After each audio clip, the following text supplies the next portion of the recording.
Hey, Jordan, how do we ever reach your levels of greatness? Show us where you kept the secrets to all your power, so we could be like Mike. Tell us where the hoop piece is.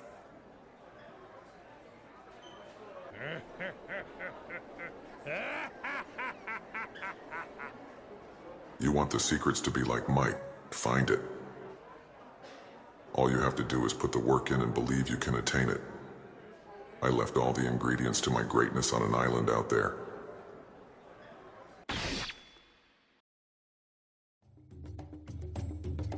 Now, much like the show, Jordan's last words are what started what could be known as the Great Hooper Era, an era where many great Pirates have emerged in search for the secret to MJ and his crew's success.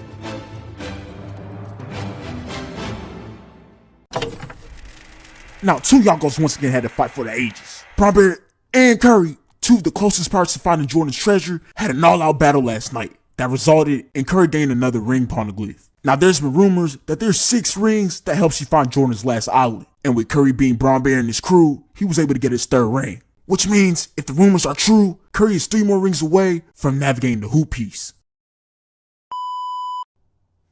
No, wait. Curry and Braun are still out here running these seas. And to my knowledge, none of them have been able to acquire the 6th ring Poneglyph.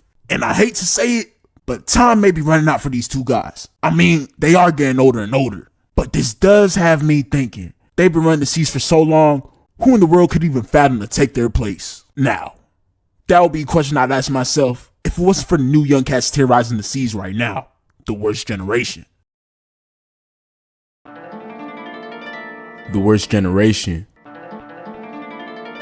An elite group of pirates from a completely new era who've dominated their respected seas. In this world, there's 11 hoopers who have proved to have the potential to be the next Mike D. Jordan and find the hoop piece. And these 11 hoopers all have an estimate of over $100,000 bounty over their head.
Now, these young pirates, although are strong, are nothing compared to the guys running the seas right now, the Yonkos.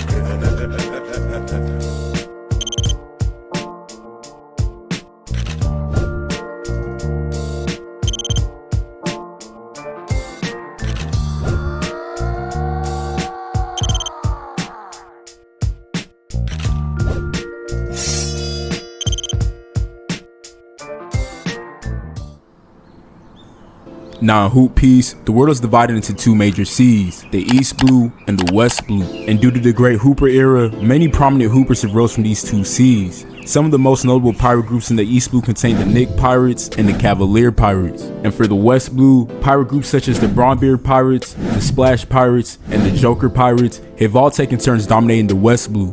Now, the West and the East Blue Pirates, although they are different, have one common goal, and that's to find the treasure Mike D. Jordan and his crew left behind before dispersing.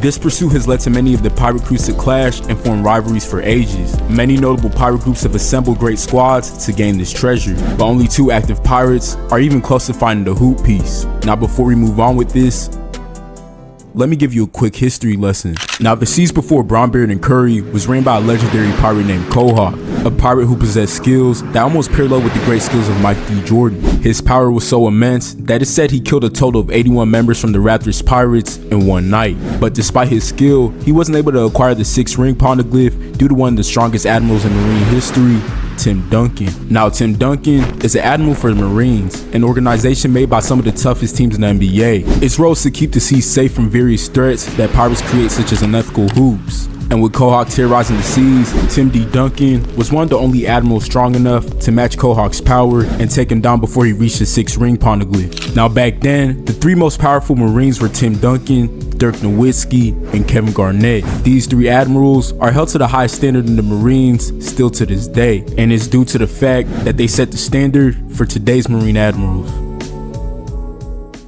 Now, after Mike D. Jordan's last words, the number of Hooper pirates increased by thousands yearly, meaning the government didn't have enough firepower to contain them all. So in order to keep the balance, they started hiring other skilled Hoopers to do their dirty work and take out other pirate crews. And these Hoopers are what we call Warlords.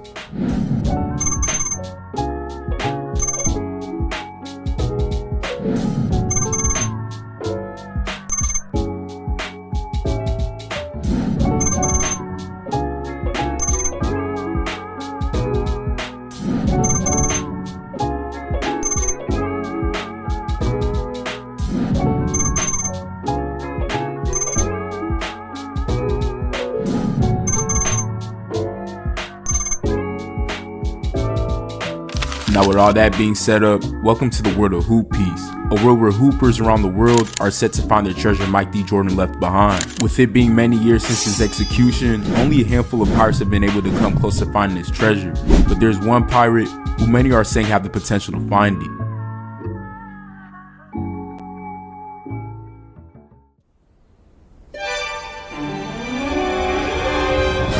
Future King of Hoops, Victor D. Wemby. Wemby, you're meant to be a Marine. We're the Spurs.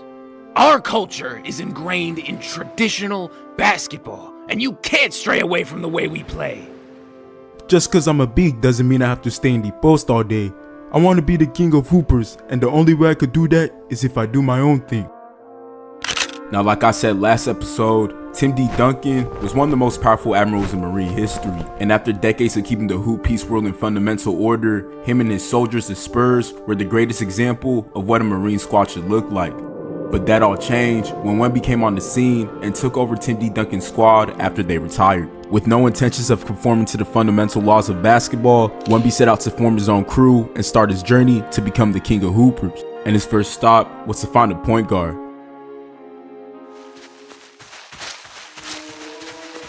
I gotta get out of Sacramento. I won't ever find a ring working with a Marine team. The first ship I find, I'm out of here. Hey! Huh? Who's that? Hey, Fox! Who are you and how do you know my name? I'm the future king of the Hoopers, Victor D. Wemby. What do you want? I want you to join my crew. I need a point guard to help me navigate. Perfect timing.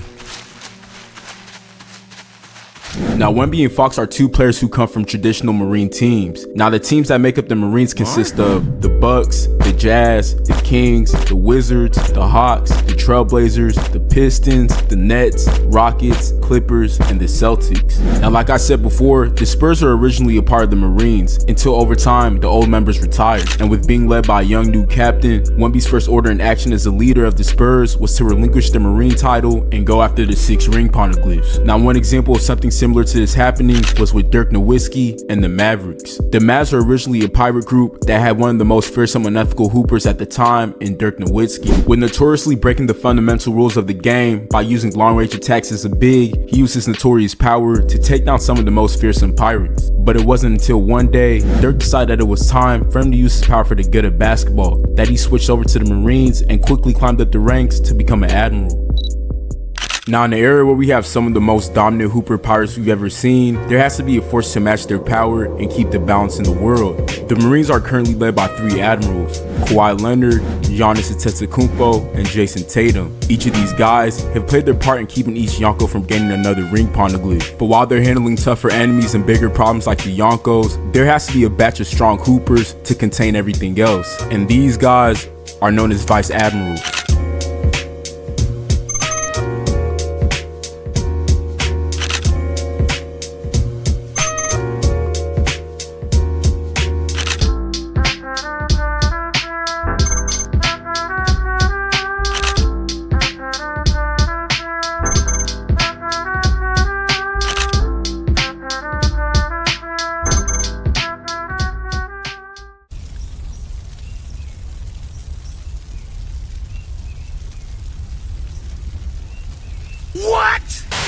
I just don't understand. Like, how do you trade Luka? It's Luka Doncic. He's the franchise. How do you trade Luka?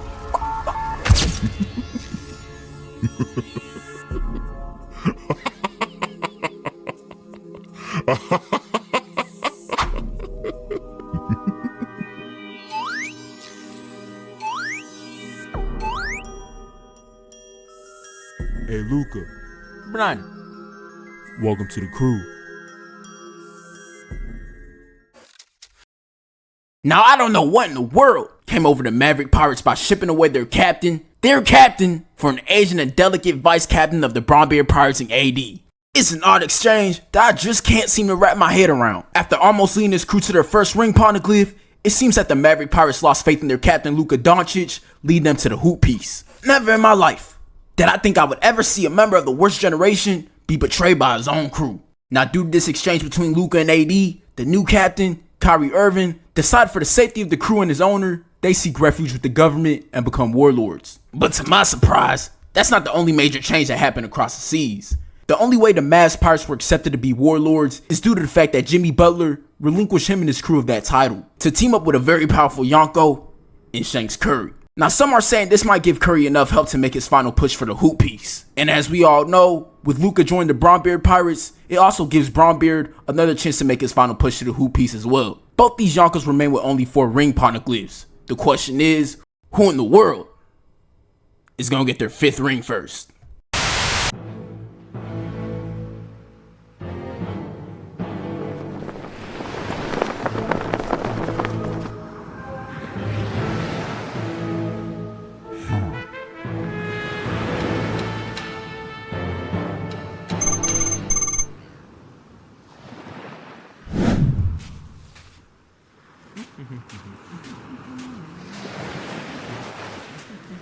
Hey Drake, what's up?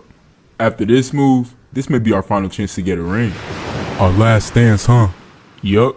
We only have 2 more ring Poneglyphs left to find the hoop piece. Hopefully giving up Wiggins to the Heat Pirates for exchange of their hostage was worth it. I've heard a lot about this Jimmy guy.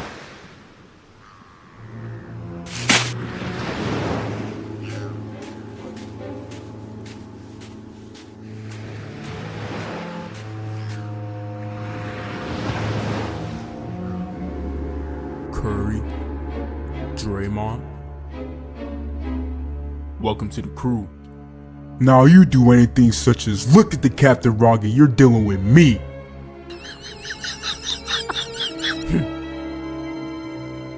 Webby apparently disappeared and no one has a trace of where he is. Someone that strong doesn't just disappear. He has to be somewhere. Talking about disappearing, where's Kawhi?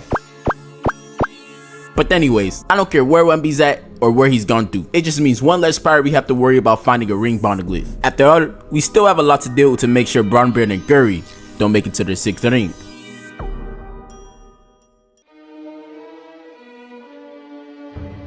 You know, Tim, my time keeping the sea safe is running out.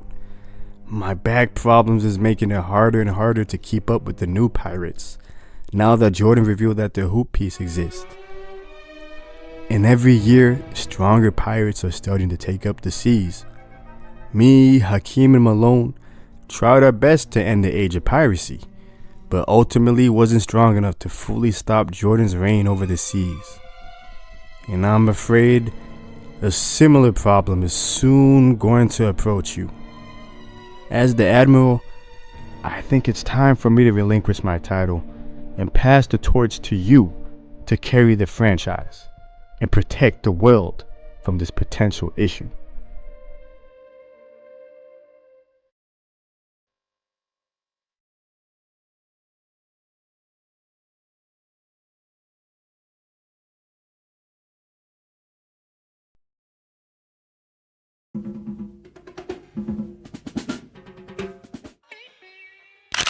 Before Bronbeard D. James rose to be renowned as one of the strongest hoopers of all time, he started off as just a boy in a small unknown island in the East Blue named Akron. LeBron's village was a small market village abandoned by the government due to not being able to produce enough money to pay for marine protection, meaning he was born in one of the most toughest environments. With his village suffering from poverty and hunger, Bronbeard, who at the time just went by LeBron, made it his mission to try to provide a better life for his home island. And with being abandoned by the government, the only way he was able to potentially provide for his people was to take on the seas and become a pirate. Now, despite LeBron being from a poor island, his strength, potential, and knowledge of the seas were unmatched by any pirate anyone has ever seen. And through his adolescence, Bron was able to garner up a small crew and raise terror in neighboring islands and build up a name for himself. With conquering almost every small island around him, his name naturally started to spread like wildfire around the world. And with many people hearing about a young LeBron's exploits, many started to deem him as the chosen one, or better yet, the next potential king of pirates. Now, a very known pirate group named the Cavaliers reigned over many territories that Bron had wreaked havoc on. But instead of attacking him, they saw potential in the young LeBron James and asked him to come aboard their ship. Now, unlike many great pirates before him, who were selfish and only valued treasure and success, Bron was different. He didn't just view his crew members as pawns to achieve his goal like others, but he saw the importance of forming bonds and treating his crew members like family. But unfortunately, his crew initially didn't really respect LeBron early on. Some of his crew members started to doubt if he was truly as strong as they've heard, but despite the doubts, Bron was able to lead the Cavaliers to many victories over other pirate crews. And due to this, LeBron's name started to spread more like wildfire across the world, and this wasn't for no reason. With Bron leading his crew through many tough battles, he was eventually able to make his way across the Grand Line. Now, the Grand Line is the place where the top hooper crews go to find a ring Poneglyph, or in other words, in this world, the Grand Line is essentially the playoffs. With no one able to contain his immense power, he was able to make his way to the island that held the first ring Poneglyph, where he unfortunately met a young powerful Admiral in Tim Duncan and his Marine squad, the Spurs. And in this battle, Bron was utterly defeated by Tim Duncan and his crew in the worst way. Duncan and his Marine squad was able to sink a total of 4 ships from the Cavs fleet while remaining unharmed. With being beaten, LeBron came to a realization.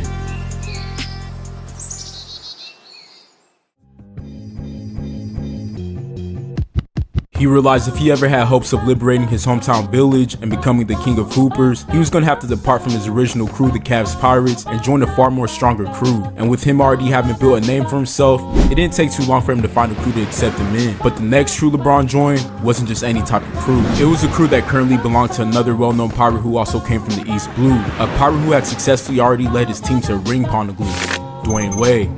And joining them came another pirate who was also making his name known across the seas with his crew, the Raptors Pirates, and Chris Bosh. This newly formed crew instantly was revered by every pirate crew around the world, and without wasting a lick of time, they started showing how dominant they really were by wreaking havoc across the seas instantly.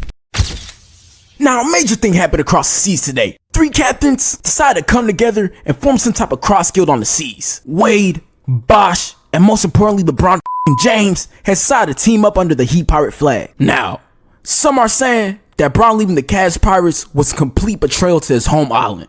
And I must admit, I kinda have to agree. Bron just looks like that type of guy, you know? And I don't like that type of guy. He's the type of guy that'll go anywhere and do anything for any type of success. The type of guy who confront you in front of a whole crowd about his kid. Now, I don't know where I got that from, but I just have a feeling in my gut that he's just that type of guy. But anyways, this newly formed crew is wasting no time terrorizing the world. Some are even saying that they might be the strongest pirate crew ever assembled. Now, only time can tell how powerful this crew can be. After all, D-Wade already has experience capturing 1 ring Poneglyph, so maybe he can help Bron and Bosh finally get one. But who really knows? With both Bron and Wade already having experience traveling through the Grand Line, it didn't take them too long to find another island that held a ring Poneglyph. But once again, staying in their way was a Marine Admiral. But this time, the Admiral guarding the ring Poneglyph was a former pirate who turned Marine, Dirk Nowitzki.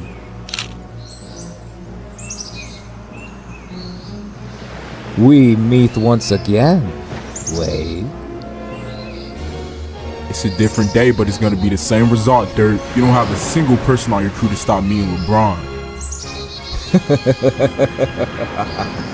Oh, I have someone for him, alright.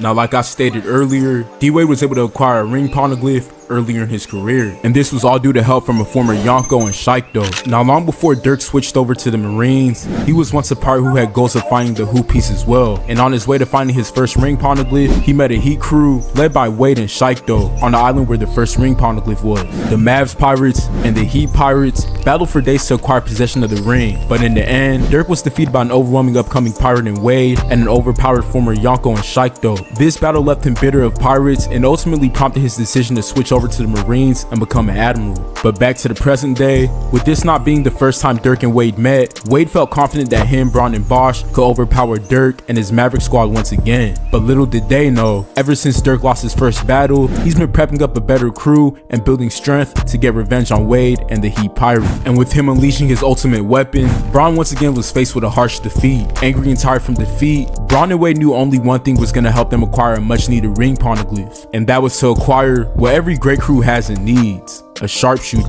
and they knew exactly where to find one.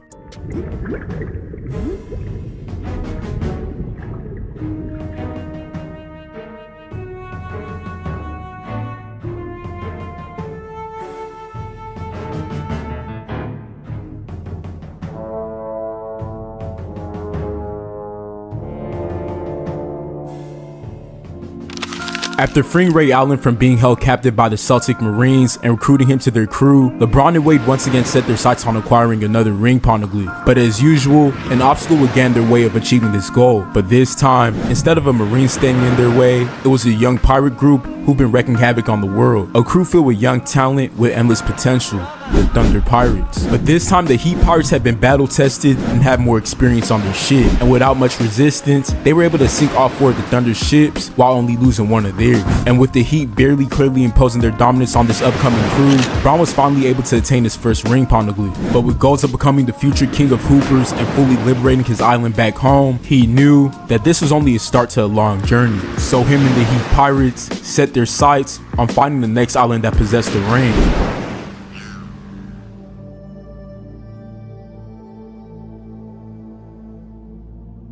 LeBron and Wade are finally active again, huh? I know exactly where they're headed. With traveling the seas for some time, they were finally able to find an island and get their hands on another ring Poneglyph. But before they were able to leave the island, LeBron was greeted with a very familiar face, the Marine soldier that ultimately made him leave his first crew.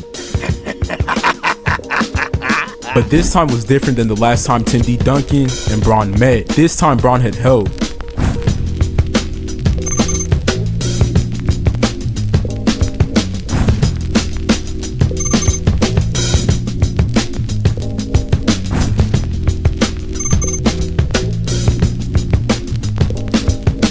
Now this battle lasted for days, with each crew showing how formidable they have both become with time and experience. But ultimately, the Heat Pirates were able to overpower Tim Duncan and his Marine squad by sinking all four of their ships. LeBron was able to get his get back on Tim Duncan and collect yet again another ring Poneglyph to help him navigate the Hoop piece. And with leading his crew to take down the Admiral, LeBron was able to gain the title of an Emperor of the Sea, aka a Yonko. Now as you expected, someone as strong as Tim Duncan, especially with him being an Admiral, wasn't gonna just sit down and let LeBron and the Heat Pirates take over and run the seas.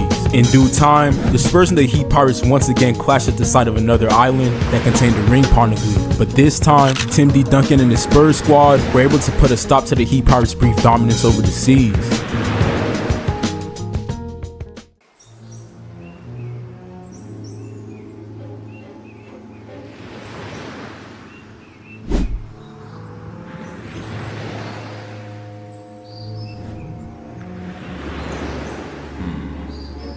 young pirate taking over the East Blue, huh? I might need a piece of that. I think it's time to go home.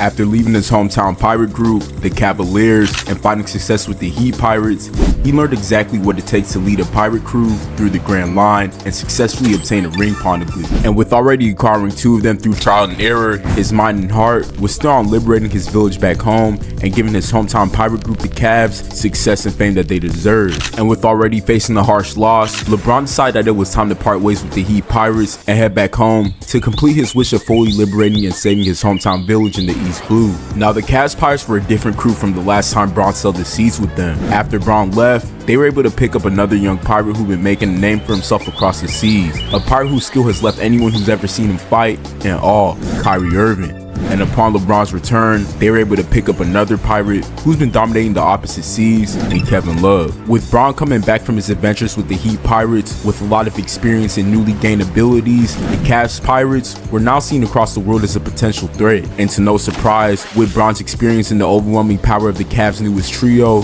they were able to find their way to the location of the next ring Poneglyph, only to be met by a pirate who's been gaining crazy influence and power over the seas in Shanks Curry and his crew, the Splash Pirates. Now the Cavs were already put at a disadvantage, with Kevin Love being hurt in a previous battle with the Celtic Marines on their way to the island. And during the Cavs' encounter with the Warriors, Kyrie Irving ended up being taken down as well. This will leave Bron to battle a very young and powerful crew, all without the help of his 2 co-captains. And to no surprise, Curry, Clay, Draymond, and the rest of the Splash Pirates were able to defeat LeBron and the Cavs without much of a problem. Bron's defeat against the Splash Pirates wasn't just any type of loss though. Him allowing them to get a ring Poneglyph sparked the start of a truly terrifying era. An era where many thought Bron was going to dominate alone, but instead, it gave birth to a babyface monster on the seas in Shanks Curry, who with defeating a Yonkos and LeBron was able to gain himself a title as an Emperor of the Sea as well. And in due time, these two would face up once again in the sight of another island containing a ring Poneglyph.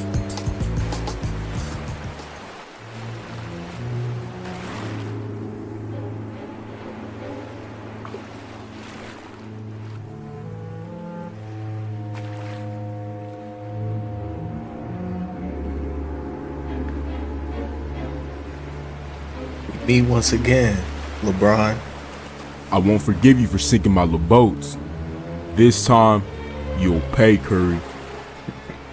I don't know if you've heard, but we've sunk a total of 73 pirate ships this year alone. The most ships any pirate crew have ever sunk in a year. You're out of your mind if you think you can stop us.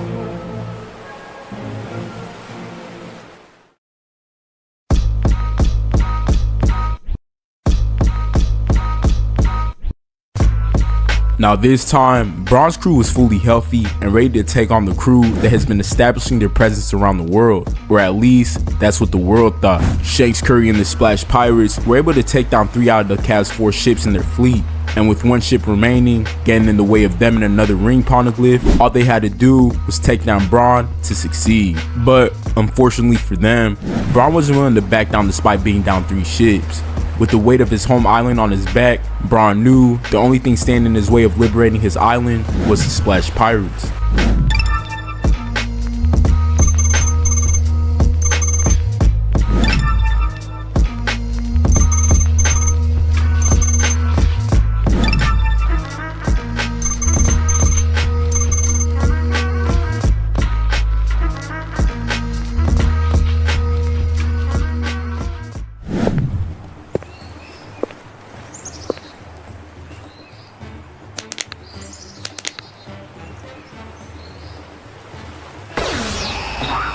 It's far from over, Curry. You're never getting that ring, Poneglyph, Bron. Give it up. You're down 3 ships, and you've only managed to take down 1 of ours. There's no way you can win this battle.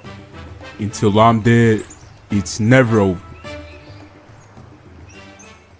Now at the moment, his opponents meant absolutely nothing to him. Bron, Kyrie, and Kevin Love went to work and put out a fight for the ages. The Cavs Pirates were able to even up the battlefield and take down 2 more of the Splash Pirate ships. With both having 1 ship remaining, the Splash Pirates launched one last attack at the Cavs.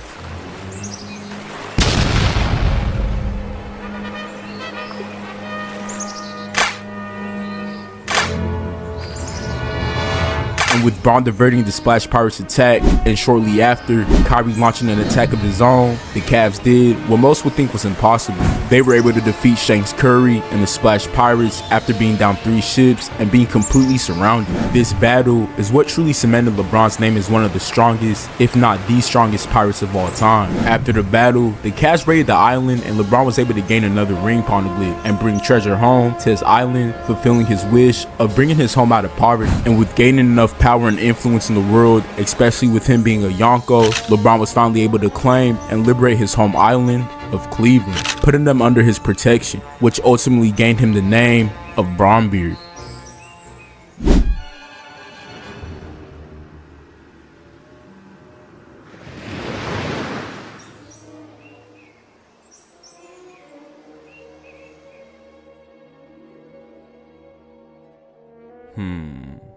This is definitely an interesting discovery, Rich.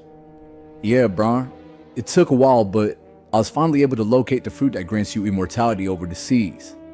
The Prime fruit. During Bron's search for his next ring, he got news of a mythical devil fruit that he's been wanting for some time now.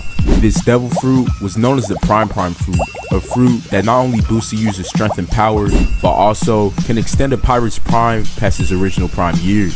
So Bron made it his mission to acquire this devil fruit by any means possible.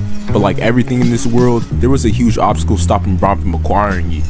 And that obstacle was that it was currently being held by the Celtic Marines, a Marine team that LeBron had a deep history with. But nothing was going to stop Bronbeard from having this fruit. Now while Bronbeard was out on his journey to acquire this fruit, something else was brewing on the sea.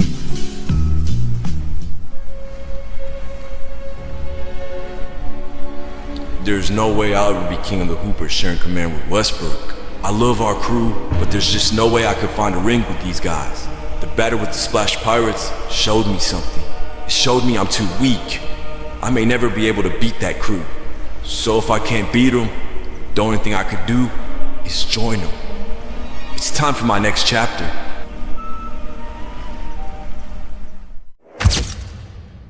Now I can't believe I'm saying this. I quite honestly can't believe I'm saying this. But Reaper Durant, the leader, or as of recent, the former leader of the Thunder Pirates, a Yonko, has done one of the most disgraceful things a Hooper Pirate could do. He has officially backstabbed his crew to join the ship of the pirates who defeated him in the Grand Line last year, the Splash Pirates. Now, I honestly don't know what to say here, but with Curry and Durant teaming up, means the Splash Pirates have 2 Yonko level Hoopers on their ship. Now we haven't seen anything like this on the seas ever. I mean, this easily has to be the strongest crew ever assembled. And the only thing I can say is I'm afraid for any crew that decides to step in their way on their path to the hoop piece. Now unfortunately for Bronbeard, his last battle with Curry wasn't going to be his last time seeing Shanks Curry and the Splash Pirates. The Cavs once again clashed with this crew on the way to a ring Poneglyph, but with the Splash Pirates acquiring a Yonko and Reaper Durant after their loss to the Cavs, they had way too much power on their ship to be defeated. And Bronbeard once again got taken down by his rival Shanks Curry in pursuit of the ring. Now, after losing their second battle to Curry and his crew, tensions on the Cavs ship started to grow. I can't do this anymore, Bron. I'm tired of being second in command. I want to go back to running my own ship. I'm tired of playing second fiddle to you. Kyrie, you're like a son to me. I can't let you leave. You're the only point guard I trust to navigate my little ship. Son? Son? You're not my dad! I'm out of here. With Kyrie leaving the Cavs Pirates, Bronbeard and the Cavs were left vulnerable without a qualified point guard to navigate their shit. But with Bronbeard being as versatile as a pirate he is, he was somehow some way able to navigate the Cavs to another ring Poneglyph. But unfortunately, before he could leave the island, he was once again met by the terrifying duo of Reaper Durant and Shanks Curry. And with suffering yet again another embarrassing loss to the Splash Pirates, Bronbeard realized that the Cavs have grown too weak to compete for another ring. So like Kyrie, he set his sights on finding another crew to join. Bronbeard once again decided to betray his home island and leave the Cavs Pirates. Now I'm really not surprised by this move, cause like I said years ago, when Bron left the Cavs the first time, he's just that type of guy. I mean, the guy just has no loyalty at all. That type of guy is a guy that people like me would swing on. Only if, you know, he swung first. But that's a different story for another day. Bronbeard decided to take his talents to the West Blue and join the Lakers Pirates, who've now changed their name to the Bronbeard Pirates, a deal I heard that they had in order to persuade him to join their crew. But that isn't the only big move happening. Apparently, Reaper Durant decided to leave the Splash Pirates ship despite already having found 2 ring Poneglyphs with them. Now with all these things happening, there's only one thing I can really say. There really isn't any loyalty on these seas anymore.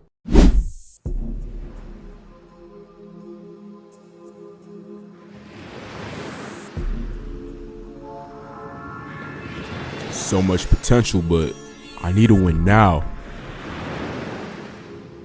Yeah, y'all all gotta go.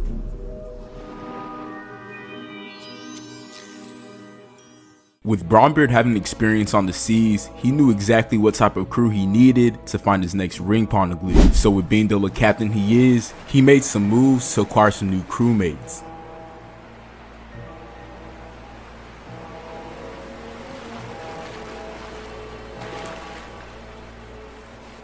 How about this? I'll give you Ingram, Ball, and Hart. They're young pirates who have great potential. You'll love them, trust me. I'll give you those 3 pirates for just AD. Consider it done. After this deal, Bronbeard went to Elbath, a place where giants live, to acquire more bigs on his crew. With him acquiring something he's never had on his ship, dominant big man, he finally added the final piece to help him acquire his 4th ring Poneglyph. And without wasting any time, he was able to do just that by defeating and dominating a crew he was once a part of, the Heat Pirates.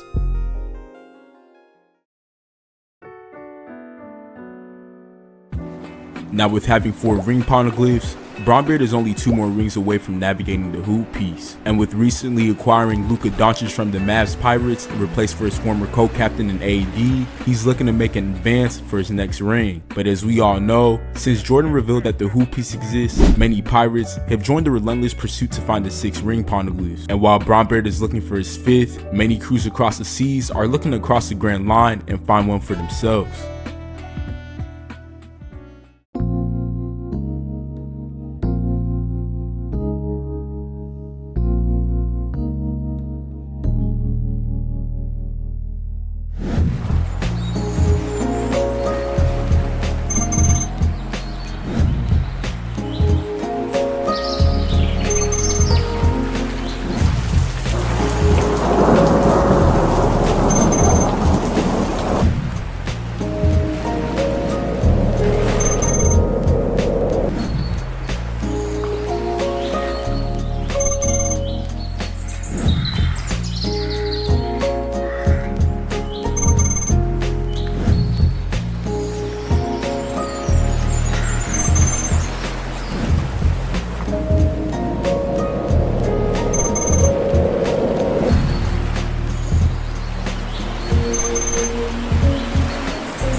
Attention all Marine squads.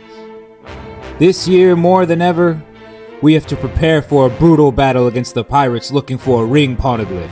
We've all been preparing for this very moment all year, and now is the time we show how powerful we really are as the Marines. With that being said, any pirate flag you come across in the Grand Line, sink it. Shanks Gertie, Bronbeard, and Nikola Joker. 3 Yonkos have finally started to make a move to add another ring Poneglyph to their collection. And as the Marines, we simply cannot let that happen. Me, Tatum, Kawhi, and many other Vice Admirals have spent time coming up with a game plan to temporarily stop these pirates' pursuits this year. So with that being said, Rockets Marines, although you are young, you've shown the ability to be able to defend the seas with your grit and toughness. And with the power of the youth on your side, we decided to put you on the front lines to stop the aging Splash Pirates from advancing through the Grand Line. This battle won't be easy. After all, the Splash Pirates have much more experience on the seas, but y'all shown signs that you could contain them by sinking 52 pirate ships this year. Now as far as dealing with the Joker Pirates, we'll leave that responsibility to you, Kawhi. Nikola Joker is having one of the most dominant runs on the seas, and he's only getting stronger and stronger as time goes by. His dominance over the seas this year has shown that he's undoubtedly the strongest pirate on the seas currently. So our best bet is to match the power of a Yonko in his prime with the experience of an Admiral and a Vice Admiral in Kawhi and James Harden. As for Tatum and the Celtic Marines, aka CP0, we'll be preserving your strength just in case our Marine squads can't stop any pirates coming through the Grand Line. But for your first mission, we'll send you to stop the Magic Pirates, who have a terrifying young upcoming duo in Franz Wagner and Paulo Banquero, who, if you didn't know already, is a member of the Worst Generation. So stopping them now is extremely vital. As for me and my Bug Squad, we'll be stopping another menacing pirate from the Worst Generation in Tyrese Hali Hawkin and the Pacer Pirates. And for the Warlords, your assignment is to stop any other pirate crew from entering or making any advance in the Grand Line. Now, as we all know, the Grand Line isn't like any other sea. The Grand Line has a unique magnetic field and navigation requirements, making it impossible to sail in a straight line or to simply enter it from the side. Meaning, once a pirate crew chooses a path to take, they have to stay on that route. So with that being noted, the Bronbeard Pirates and the Timberwolves Pirates, according to research, have taken the same route. Now the smart thing to do is to just let them take each other route. And the same plan applies for the Grizzly Pirates and the Thunder Pirates, who have also chosen to take the same route to finding a ring Poneglyph. With this plan in motion, I have no doubt we can stop the advance of these pirates. Now the Grand Line, as most of us know, isn't like any other sea. It's covered with islands that are vastly different from each other. With it being an unpredictable place, it could range from islands underwater to even an island up in the sky.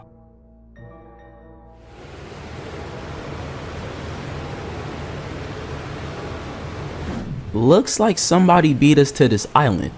Hey Cat, what's the game plan? I don't know. Part of me feels like we don't need one against this crew. I'm not seeing any signs that they're a real threat. Nonetheless, stay alert just in case. The Thunder Pirates. They've been making headlines a lot recently. Never expected to run into them so soon. So what are you thinking? Should we engage? Nah.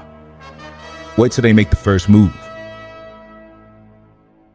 Now the Thunder Pirates weren't just on a mission to capture a ring Poneglyph. They were on a mission to establish themselves on the seas and make everyone recognize how truly powerful they are. As for their captain Shay, he had one main mission, and that was to establish himself as an emperor of the sea. With this in mind, he set his sights on first finding and defeating one of the strongest emperors currently, Nikola Joker. But before he could do that, he ran into a Grizzly Pirates crew who was once feared as an upcoming terrifying crew. Only one of us is gonna make off this island. I really don't think you want to do this, fam. Huh? You think I'm scared? You must not know how scary about to get. Definitely negative aura points. Couldn't be me. Now, much like Giannis predicted, two members of the Worst Generation, Shay and Ja, ended up meeting each other on the island in pursuit for a ring. Now the Thunder Pirates are a crew who have been making a name for themselves all over the seas. They're a fairly young crew who stack with endless amounts of talent and potential. And leading them is a pirate who most can argue has been the strongest pirate on the seas. I really advise you to spare your crew and just leave this island peacefully. Things are gonna get real ugly real quick. Man, what? Now this battle wasn't a battle most expected to go this bad for the Grizzly Pirates, but with half of their squad being taken down due to Shay's already advanced conqueror's hockey, things weren't looking good for the Grizzly Pirates. And with the Thunder Pirates being able to take down all four of the Grizzly Pirate ships without any issue at all, they were able to advance to the next island and get a step closer to finding Joker and a ring Poneglyph.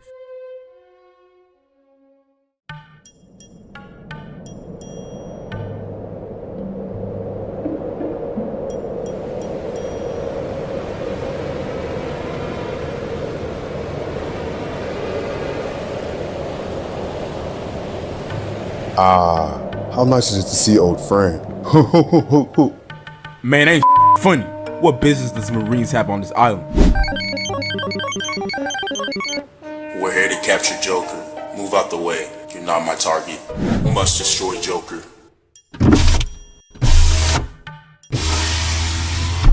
If you want to get Joker, you're gonna have to go through us first.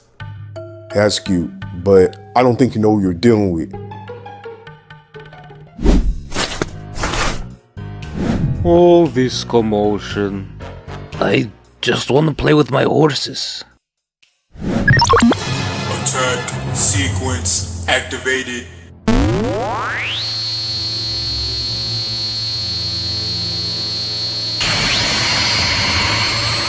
Now this battle was one of the most intense battles taking place in the Grand Line thus far. With the Clipper Marines and the Joker Pirates equally trading blows with each other, this battle lasted for 7 days. And unlike anyone expected, there was one pirate who was the determining factor in deciding the winner of this battle. And that pirate was none other than Westbrook, a pirate who many believe was past his prime years. But when his crew needed him the most, he rose and showed why he was once one of the most destructive pirates on the seas. With him formerly being a part of the Clippers Marines, and with him knowing Vice Admiral Harden down to his strength and also his weaknesses, he knew exactly what it took to take them down. And through his efforts, the Joker Pirates were able to completely dominate the Clipper Marines on the last day of their brutal battle, granting them a path to finding a ring Poneglyph.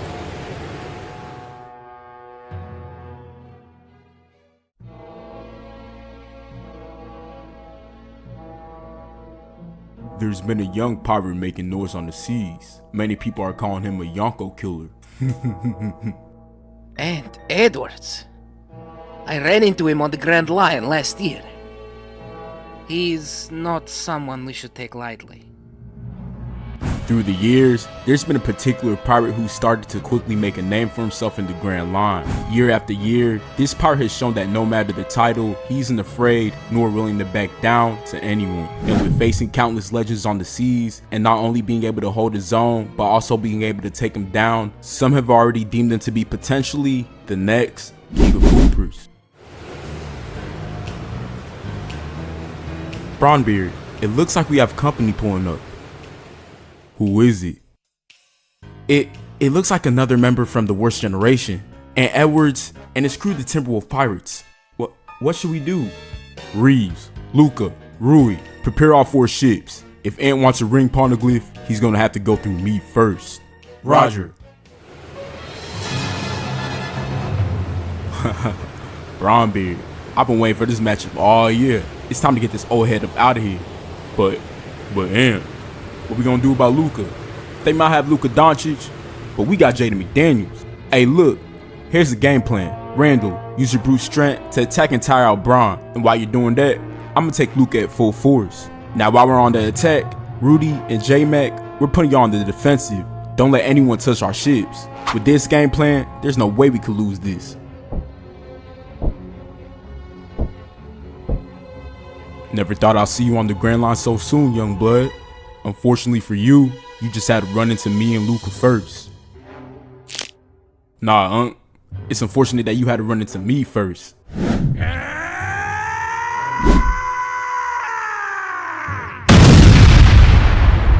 With Ant and his crew, the Timberwolves, being able to completely dismantle all 4 of the Lakers' ships while only losing 1 of theirs, Ant was not only able to advance to the next island, but also cement his claim of being a certified Yonko killer. Due to him so far having the resume of defeating 3 Yonkos in the Grand Line in a span of only 2 years. Now after this short-lived battle, Ant only wanted one thing from Bronbeard and his crew, and that was the secret to taking down Shanks Curry and the Splash Pirates.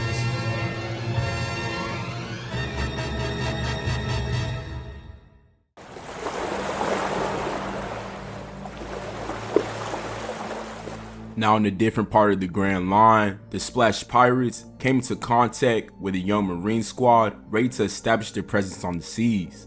But this wasn't just any Marine squad. This was a squad that the Splash Pirates, especially Shanks Curry and Draymond, had a history with. I swear, y'all don't know how to give up. How many times do I have to take down the Rockets Marines for them to learn their lesson? Don't worry, Captain. It may be a new looking squad, but it's gonna be the same result as the old days. Fresh young meat with 0 experience in the Grand Line. This shouldn't be too difficult. They may be experienced, but for some reason, I like our odds against this crew. Now this wasn't the first time that the Rockets Marines were signed to take on and challenge the Splash Pirates. Back when the Rockets Marines were led by the current Vice Admiral and James Harden, they engaged in close combat with the Splash Pirates multiple times on the Grand Line. only for Shanks Curry and his crew to defeat them time and time again. With the Rockets constantly being defeated, they eventually ended up disbanding. Now with having revamped their squad, they were younger and more hungry than ever to finally take down the crew that has been wreaking havoc on them. And even though the young Rockets Marines were able to put up a good fight, they were ultimately way too inexperienced to handle an experienced crew like the Splash Pirates. Now many other Marine squads and pirate crews battled it out in the Grand Line. Like stated in previous episodes, Warlords are pirates who work for the government in exchange for freedom to do whatever they want on the seas. And one of the most notable Warlords this year happened to be Don Mitchell, who was assigned by Giannis to stop the Heat Pirates from making an advance in the Grand Line. And with Don Mitchell leading one of the strongest crews currently on the seas, the Cavs Pirates had no issue engaging in battle with the Heat crew that currently lost their identity. This battle resulted in the Heat Pirates being taken down and losing all 4 of the ships on their fleet. But on the flip side, Jason Tatum and Jaylen Brown faced up with another member of the worst generation in Paulo Banchero, and due to lack of experience and firepower, the Celtic Marines had no problem handling the Magic Pirates. Now the Knicks Pirates, who are led by Jalen Brunson and Cat, much like the Cavs, are warlords, but the reason they sought refuge with the government was because they had a plan of their own. With doing some behind the scenes research, Brunson found out that the location of the next ring Poneglyph and the devil fruit he's been wanting rested in the hands of the Pistons Marines. Now with acquiring Cat from the T-Wolf Pirates in a Davy back match earlier in the year, Jalen Brunson and his crew gained enough fighting power to go on with his plan of capturing this Poneglyph and a devil fruit for himself. Taking advantage of his alliance with the world government, him and the Knicks Pirates launched a surprise attack at the Pistons Marines home base to acquire the fruit and the map that could lead them to a ring Poneglyph, the closer fruit. This fruit is a devil fruit that many pirates and even Marine squads fear due to its immense power and ability to finish any tight-knit battle. And with gaining possession over this terrifying power, there wasn't much anyone could do to stop them from making an advance to a ring Poneglyph.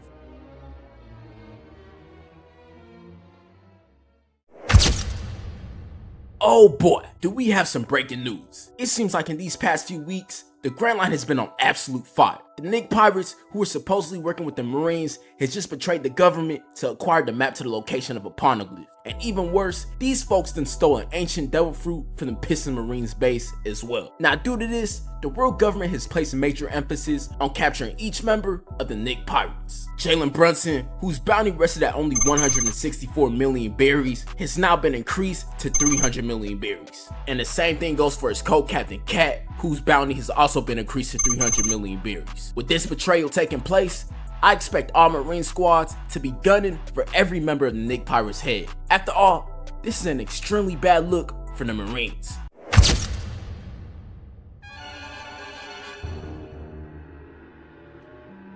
Ah, Captain is gonna like to hear about this. Captain, I have something you might want to see. What is it? The Knicks Pirates just betrayed the Marines and got something that might could help us. This just made getting my hands on a Poneglyph a whole lot easier. Hali Hawkin, another member of the worst generation who's been quietly raising his stock on the seas. With placing in at only 244 million berries on his head, he's been desperately looking for an opportunity to increase it and find a Poneglyph on his own to help him find a hoop piece. And with just now seeing the Knicks Pirates gain possession of the map that leads to the island containing a ring, he set his sights on ambushing the Knicks Pirates and taking the map for himself. But with him being in the Grand Line, the Marines wasn't going to let his journey be so smooth sailing. Now the Bucks Marines, which contain an Admiral in Giannis and a Vice Admiral in Damian Lillard, stepped in to face Hali Hawkin and his crew. Now unfortunately for the Bucks Marines, Vice Admiral Damian Lillard suffered an injury that would sideline him from this battle. This would allow Hali Hawkin and the Pacer Pirates to focus all their energy on fighting Giannis. And with this young crew being too much for Giannis to handle alone, they were able to defeat him and advance on their path to finding the Knicks Pirates.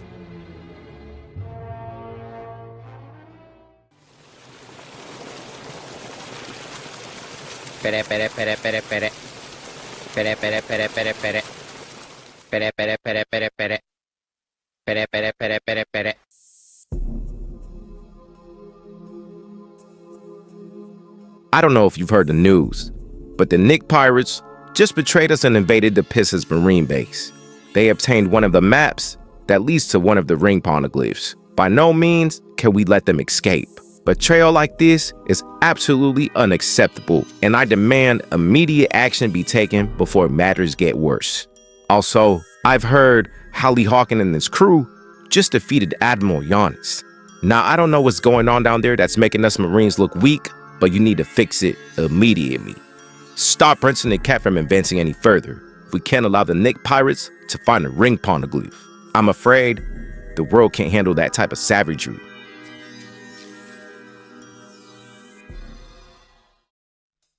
Roger that.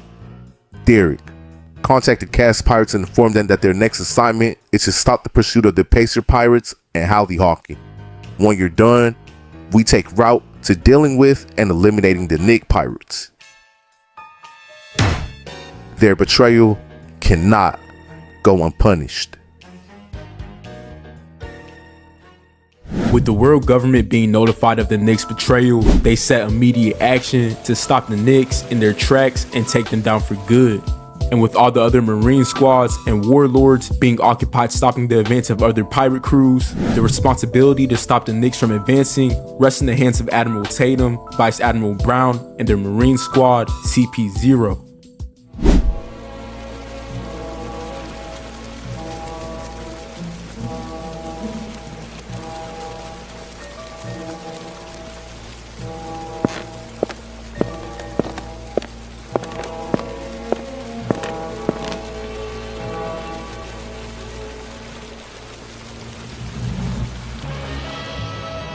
You know you f***ed up, right?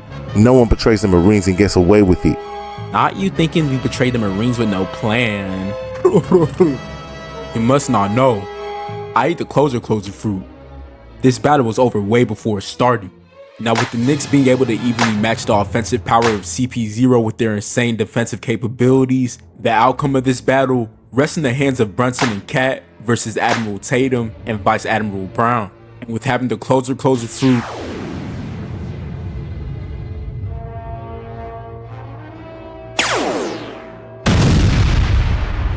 Brunson and Cat were able to end this battle and get past the Celtic Marine, moving one step closer to finding a ring Poneglyph.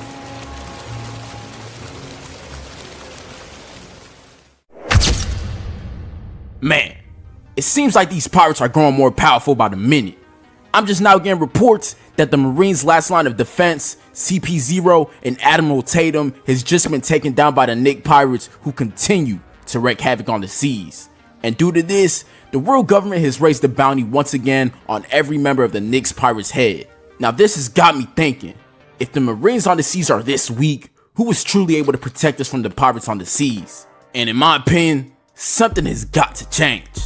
I don't know what moves need to be made, but we can't have the protectors of the seas being wiped out this easily by pirates. Now I must say, I kinda grew a liking for the Knicks Pirate Squad, so I can't say I'm mad that they're advancing as far as they are. Being originated from my home island, I'd be lying if I said I wasn't secretly rooting for him to find the hoop piece. But besides that point, like I said, the Marines need to make some major changes if they want to stop the growth of piracy on the seas. Now not too far off from where the Knicks and the Celtics battle took place, the Cavs Pirates made way to fulfill their orders of stopping Hali Hawkin and his crew to avenge the Bucks Marines. I'm surprised to see you here, Hali Hawkin. I didn't think your crew had the grit and mind to make it past the Bucks Marines. Don't be shocked. The same fate that they face is the same fate that you're about to face.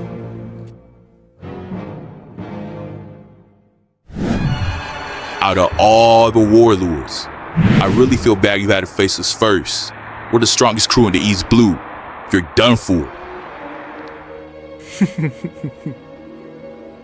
Seems like fate isn't on your side today.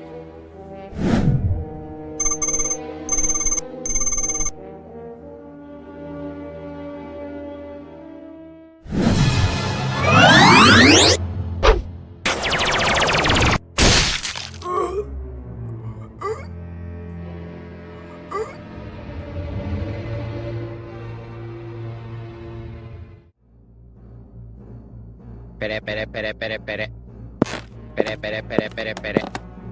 Pere, pere, pere, pere, pere. Pere, pere, pere, pere, pere. Pere, pere, pere, pere, pere. All available Marine squads and Warlords. The Knicks Pirates have just defeated the Celtics Marines. I repeat, the Knicks Pirates have just defeated the Celtics Marines. Wherever you are right now, go and stop them. They're headed to Little Garden. I repeat, they're headed to Little Garden. Handle them before it's too late.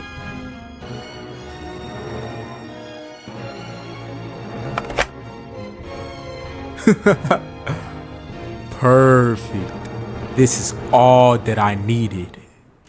Now little did the world government know, Hali Hawkin and his crew had just defeated the Marines' final line of defense in the Cavs Pirates. And with intercepting a call from the world government on one of the Cavs Pirates' abandoned ships, he was able to acquire the exact location of the island the Knicks Pirates were headed to next, to steal and obtain the map that leads to a ring Poneglyph. Now on the opposite end of the Grand Line, Shay and his crew were recovering on an island after their battle with the Grizzly Pirates. Hey Cap, where we headed to next? I think it's time for someone new to run the seas.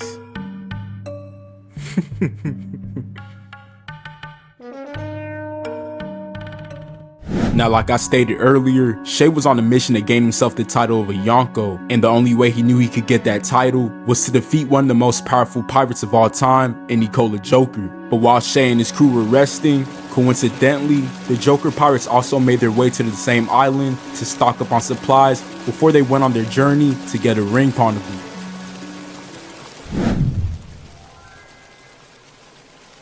Seems like we keep running into your former crews, Westbrook.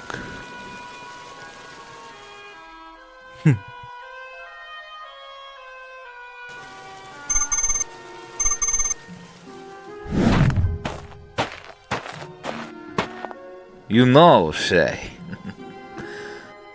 only one of us can be the strongest on the seas.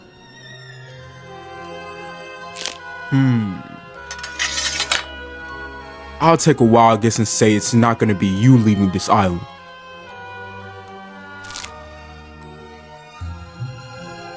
You're making very big mistake.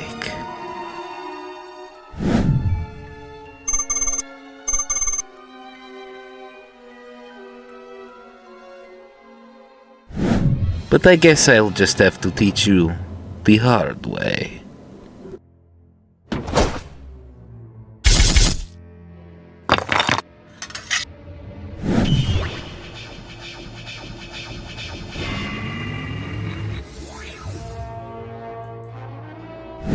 Thunder, thunder, Orobolt.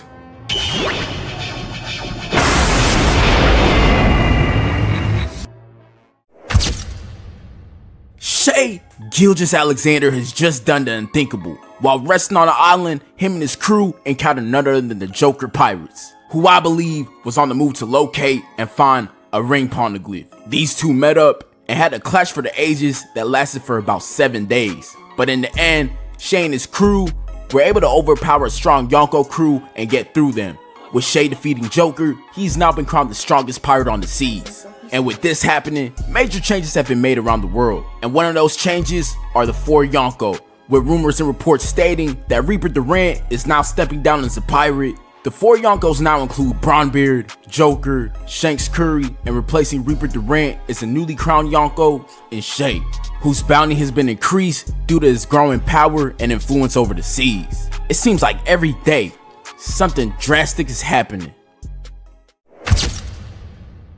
Now after Shay and the Thunder Pirates defeated the Joker Pirates, they came across the news of the Knicks' betrayal to the world government. The Knicks been scheming it. I heard they stole the map to a ring Poneglyph from the Marines. Interesting. Interesting. Looks like we're headed wherever they are then.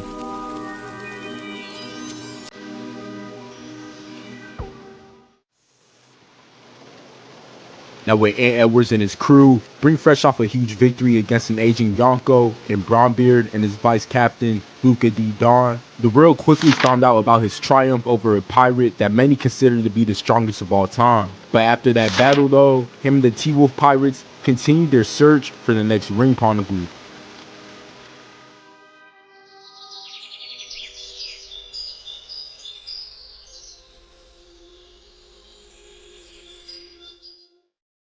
Anthony Edwards, huh? He's built up quite a resume. Don't worry, my glorious captain. I'm gonna let him lay a finger on you.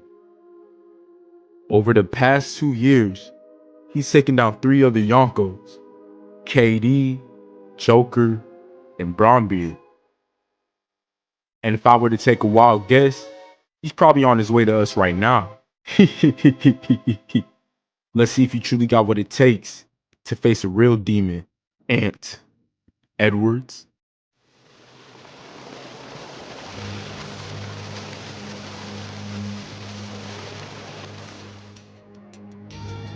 This the last old head I gotta take out. I really hate I gotta do this to you, Unc.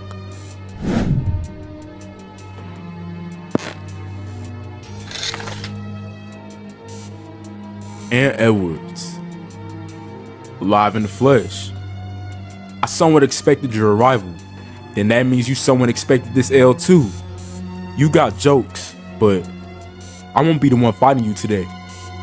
I have other business to attend to. I'll just have to let my crew handle you.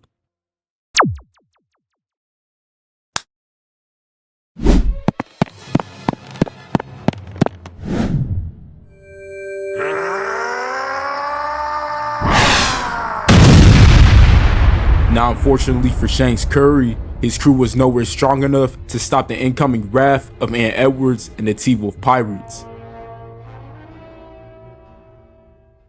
Now, after this battle, while Ant's crew was gathering supplies for the ship, Ant found out about what's been happening around the seas. Man, there's no way in hell people think Shay's a stronger pirate than me. When I beat Joker last year, they didn't label me a Yonko. And I beat both Bronbeard, Reaper Durant, Joker, and now Curry's crew. Man, this some bull. Don't worry, Captain. We just gotta get Shay out the way, and that title is ours. Trust me, as long as I'm on the seas, no matter Yonko, Warlord, or Marine, nobody's safe. I'm for sure gonna get up with Shay, then we can really see who deserves to be a Yonko. Now, while the Splash Pirates were facing a beatdown against the T-Wolf Pirates, Shanks Curry somehow got intel of Kevin Durant's departure from his crew, the Reaper Pirates. And with being desperate to gain another ring Poneglyph to close in on the hoop piece, he decided to leave the fight with Ant Edwards to try to recruit his former crewmate once again.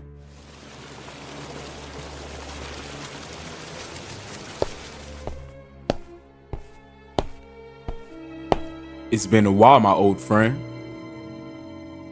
What are you doing here? I heard news of you wanting to depart from your crew. And how exactly did you know? I have eyes all over the seas, but you know that though. Anyways, come join back with our crew.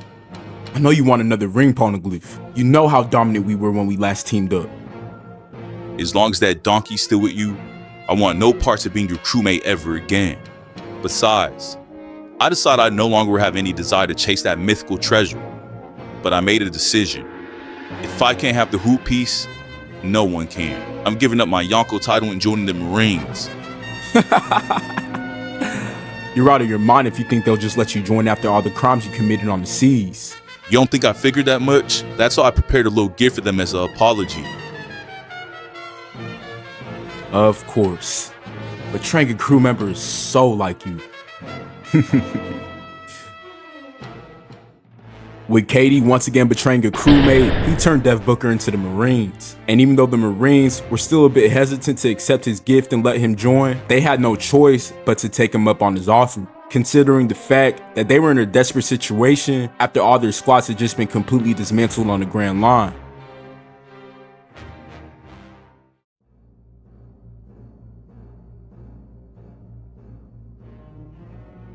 Reaper Durant, even though I can't fully trust you, your timing could not have been more perfect. Dame Dollar just relinquished his title of Vice Admiral, and the Marines are in the worst state we have ever been in. With your knowledge and experience of the seas, I appoint you as commander of the Rockets Marines. And if you prove to me that you're really willing to stop the growing number of pirates, I won't hesitate to promote you to a Vice Admiral.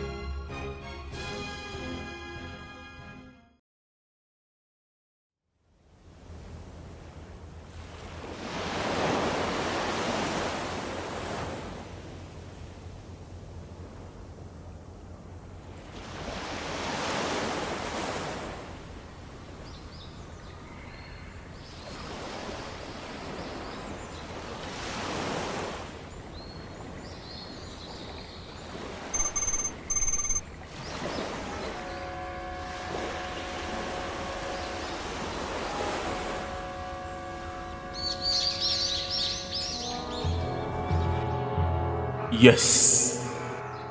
After losing Randall and Dante, I thought I was going to walk out of this debut back empty-handed. But finally, we were able to win a game. And the most important one, too. I failed you, Ant.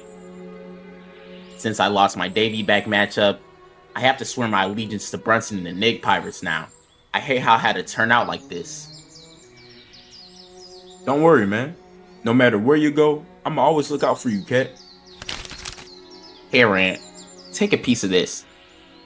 What's this? It's a... It's a Vivre... It's a Vivre Card. If you take a piece of it, it lets you know what direction I'm at, and also lets you know how my well-being is. Hopefully we can reunite one day again. Even if you're not a part of my crew, I always have love for you, Cat.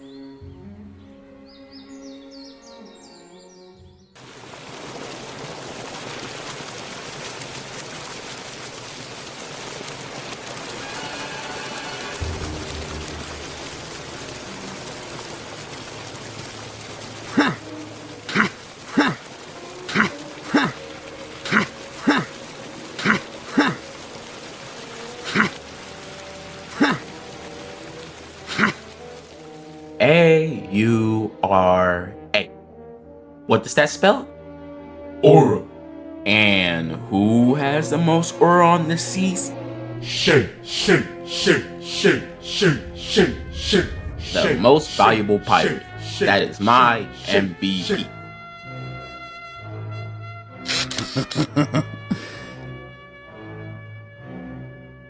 Ant's not gonna believe this. Bingo.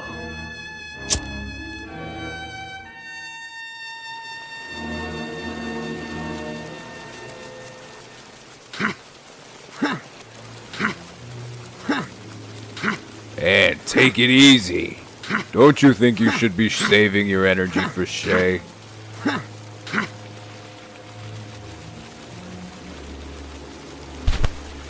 There's no time for resting.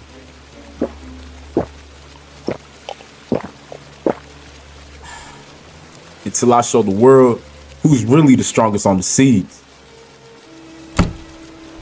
If the world thinks Shay has more pull than me, the only thing I can do is show him something different. That Yonkos title is mine. Hey, Captain. I just spotted the Thunder Pirate ship at the island we're approaching. Finally.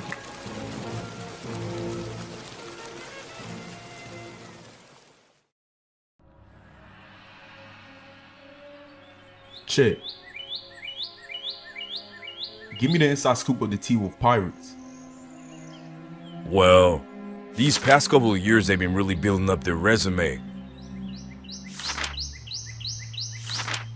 And according to this piece of information I just found, their captain Ant Edwards is worth about 244 million berries, and he's taken down all of the Yonkos besides you. And knowing the type of guy he is, he's most likely looking to take you down next.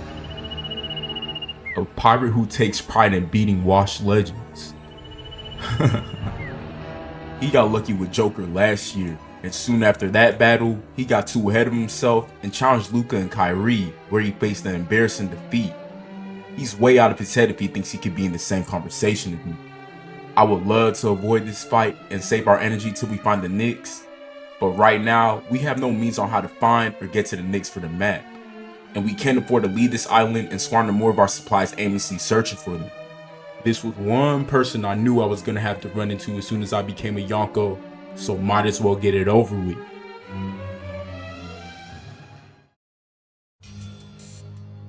Fire! Man, you should have seen the moves I was hitting Westbrook with. Captain. It's up now.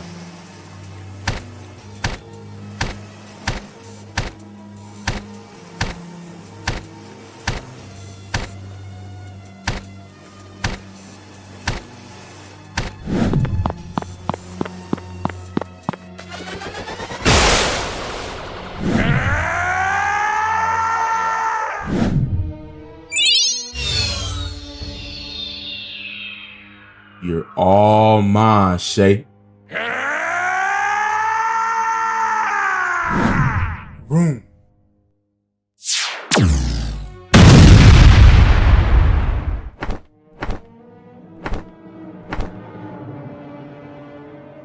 Finally, I've been looking for you, Shay.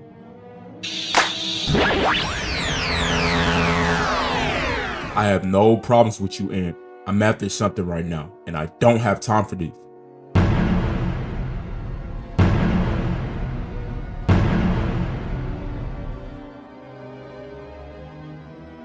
You must have got news about the Knicks having a map that leads to the Poneglyph, huh?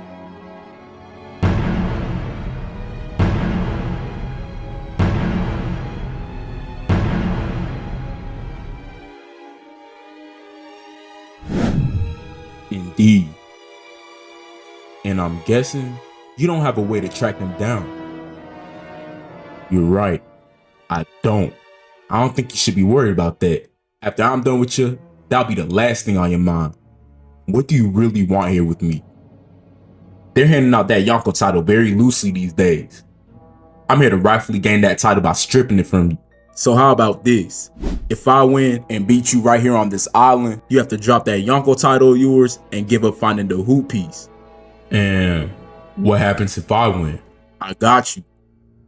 Before we require Randall in the Davy back match in exchange for Cat shared his Vivre Card with me, just in case I wanted to see him again or see if he's okay. A Vivre Card? This right here always points in the direction to where the other part of the Vivre Card's at. Meaning, that card could lead me to where him and the Knicks are. Yup, but of course, I know damn well you know I'm not just gonna hand it to you. I've heard about you. This should be fun.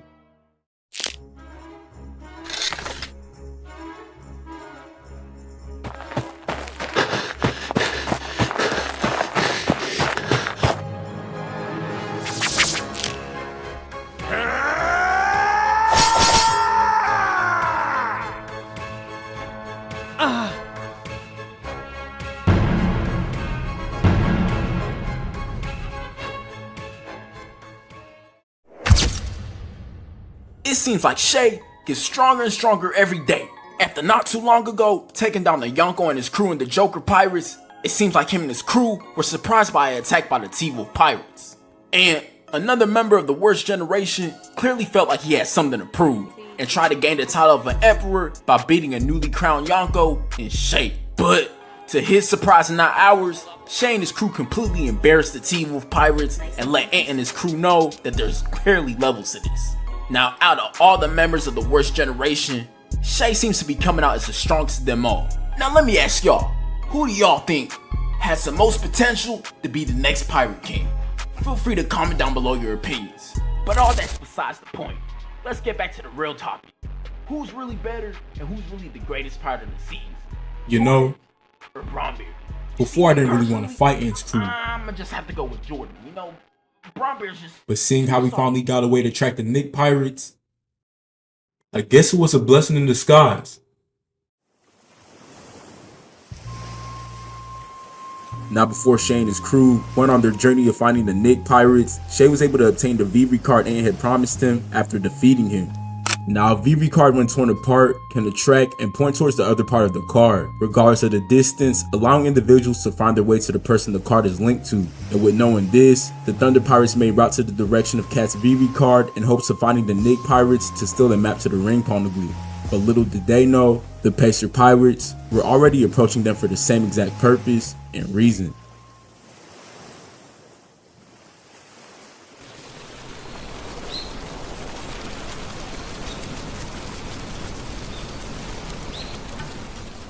Little Garden. This is the last stop before we get to the island where a ring Poneglyph is supposed to be. Can't wait to finally get my hands on one. This is our first step in finding the hoop piece. We may be the most wanted pirates in the world right now, but our betrayal to the Marines was necessary for our ultimate plan. Looks like we're approaching Little Garden. Captain.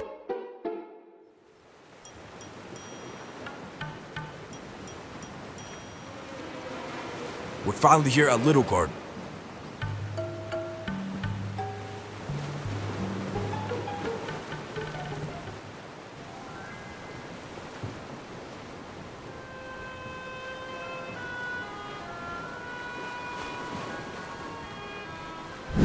I'm the captain now.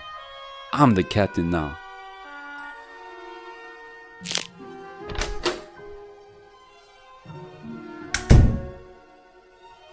I'm the captain now. I'm the captain now.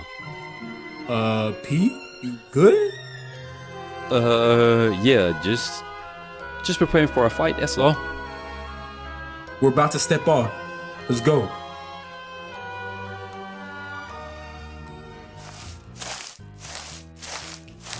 Hali Hawkin. I don't know how you found us, but I'm guessing you want something from me. Hand over that map. Dude, what are you doing? Oh, sorry, just got ahead of myself.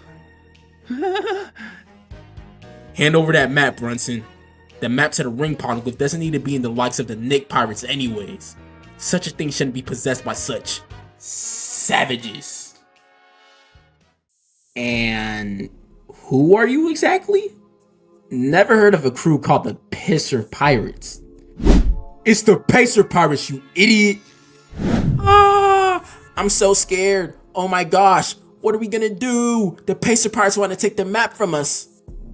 You're not scaring any of us, bud. Go back to where y'all came from. Y'all haven't been a relevant crew since Bronbeard's second prime. Damn. That's a long time. Yeah, cause how relevant we are on the seas has so much to do with success, right? When was the last time the Knicks Pirates ever did something on the seas again? At least the past squads in our crew actually had the guts to battle the likes of Bronbeard in his prime. But it makes sense. Your crew has a history of captains who only care for treasure and dropping off other pirates, completely devoid of the true purpose of a real pirate. Well, considering the fact that we both don't have possession of any of the writings on the Poneglyphs, who the past guys in our crew battled in their purpose is irrelevant. But for us, all that changes after we get you out the way. We'll be the first Knicks crew to finally get as far as finding one of the keys to Jordan's treasure. Out of all these cards, none of them are showing a sign of escape for any of you. We'll see about that.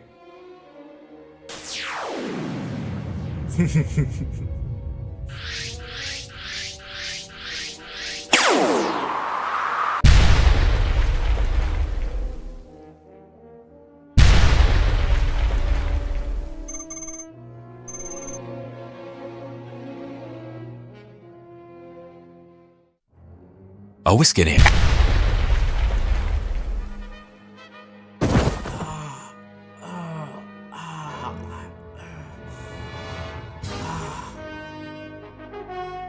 What the hell? Your new power has no effect on me. I possess a straw fruit. Whatever attack hits me, it's only going to affect your crew members until they're all dead. So if I were you, I'd proceed cautiously. Now you're done for. Breaking news. The Knicks Pirates have finally been taken down and their reign of terror has been put to a stop. After betraying the world government and defeating not only the Pistons Marines, but also CP0, I wasn't too sure that anyone would be able to stop Brunson the Cat. But in a shocking turn of events, Hali Hawkin and his crew were somehow able to pull off what the Marines couldn't. Now unfortunately, although the Knicks were defeated, the map to the Poneglyph unfortunately rests in the hands of Hali Hawkin, who has been able to cause quite the stir on the seas. And the way it's looking right now, the Pacer Pirates are well on their way to gaining one of the keys to Mike D. Jordan's treasure, the hoop piece. Now with the Pacer Pirates learning the location of the Knicks Pirates by intercepting a call from the Marines on the Cavs ship, they were able to learn that the Knicks Pirates were making one last stop to Little Garden before their last push to finding a ring Poneglyph. And with meeting up on Little Garden, it didn't take too long for these two crews to meet and clash. And even though Brunson had gained the power of the closer fruit, due to Hali's devil fruit, it wasn't enough to stop a Pacer Pirates crew who weren't only looking for a ring Poneglyph, but also thirsty for the sea's respect. And with defeating the Knicks Pirates in a matter of 6 days, the Pacer Pirates crew was able to do just that while gaining the map that leads to the duration of a much needed ring Poneglyph, which could potentially bring their captain Hali Hawkin a step closer to finding and obtaining the hoop piece.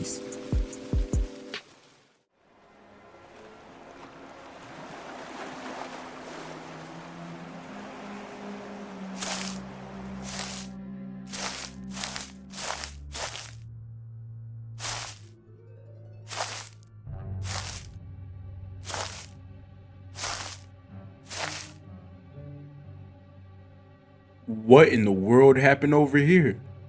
If you're looking for the map, I don't have it. No way we just wasted our time coming to this island. Wait, it's not a complete waste of time. Y'all had the map for a while. That means you probably already memorized where the Poneglyph is.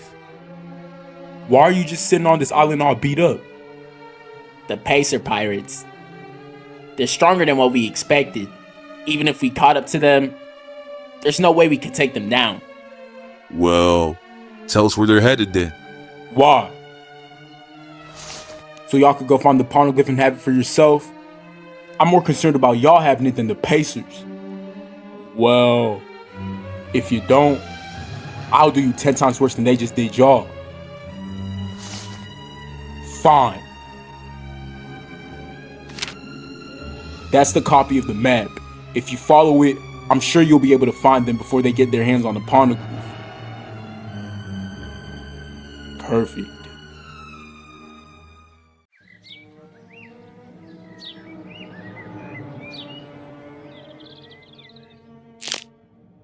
Once again, we have failed and let pirates advance towards the Poneglyph. As bad as it seems, letting them discover one doesn't seem to be the end of the world.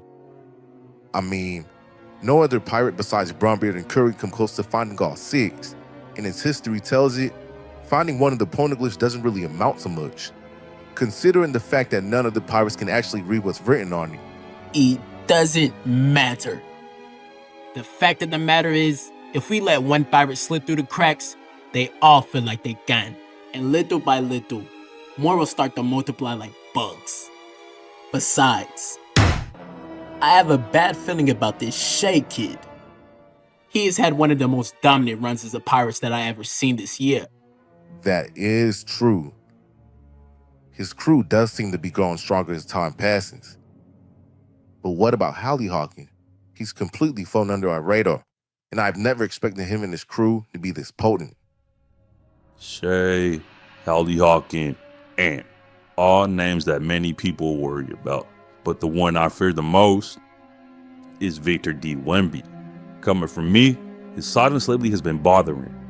I almost forgot about Victor D. Wemby. He's been in hiding for a while now. Whatever he's up to does concern me, but right now, I said we worry about him whenever he decides to pop his head out. But until then, our main focus should be what Shay and Hali are up to next. Well said.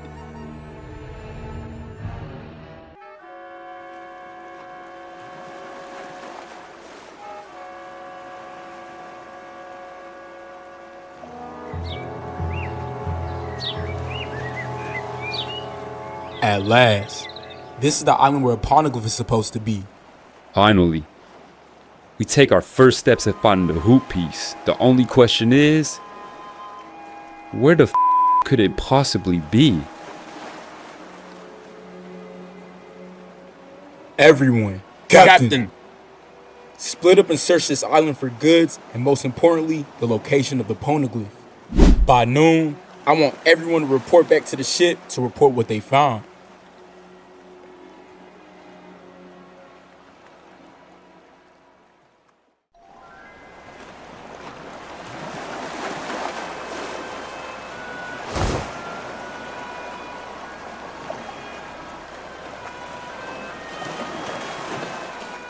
Hey, Caruso. Captain? You already have one experience finding one ring Poneglyph when you were teamed up with Bronbeard. And besides you being an experienced pirate, one of the reasons why I asked you to join our crew is because you're one of the few people left in the world who can actually read the writings on them. So tell me, does the information on these Poneglyphs really point to Jordan's treasure? I can't fully say. The Poneglyphs that lead to Jordan's treasure are the ring Poneglyphs that we're on our way to try to collect.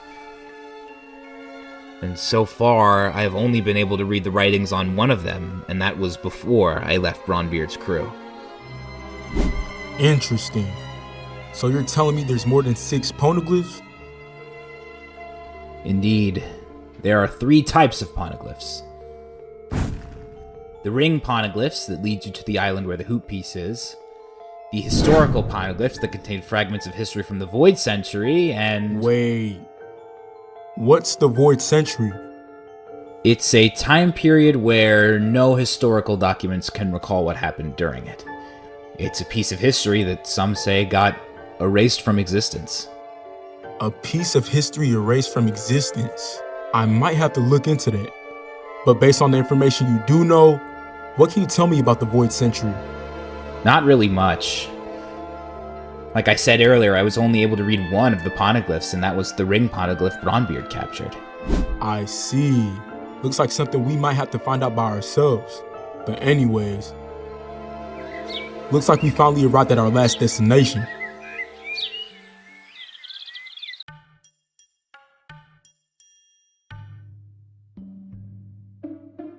Has anyone had any luck finding the ring Poneglyphs? Nope. No luck over here. Before I came up here, I ran into something interesting. A castle that might could help us. Perfect. Tell me more. I feel like it will be better to show you than to tell you.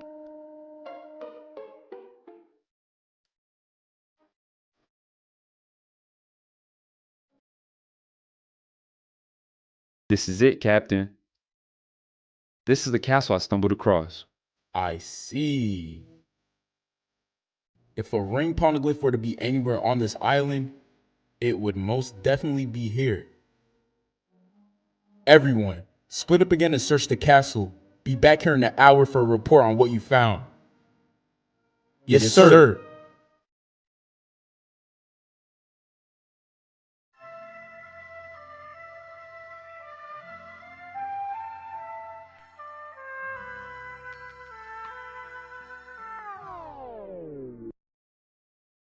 Now, OKC is one of the youngest and most promising pirate crews currently, and due to their recent dominance on the seas, many people believe that they have a real shot of finding Jordan's treasure. And one of the reasons why some people believe this is because the Thunder Pirates has a crew of guys who are extremely skilled in playing their role. Their ability to execute their roles is one of the main reasons why they're able to advance this far on the seas. But to understand this crew's dynamic, you have to understand everyone's job on the ship first. Starting with their captain, Shay. He serves as the crew's captain due to his intellect and power he's honed throughout his years on the seas. Next, we have J-Dub, who serves as the co-captain due to his mastery of armament hockey. He serves as his crew's second strongest combatant behind Shay. Next, we have Chet, who is rose to third in command on this crew due to his ability to fend off and protect his ship and crew from enemy attacks due to his barrier fruit. Next up, we have Alex Caruso, an experienced veteran who earned a spot on this crew due to his knowledge of the seas and his unique ability to read poneglyphs. Next up, we have Hartenstein, a giant who serves as the Thunder Pirates' tank. And lastly, we have Ludort, who possesses the Dog fruit, a devil fruit that grants you the ability of enhanced speed, enhanced stamina, enhanced durability, and the ability to sniff out any danger or enemy from a 500-meter radius. Hey, Captain. Their set is leading straight towards that direction right there.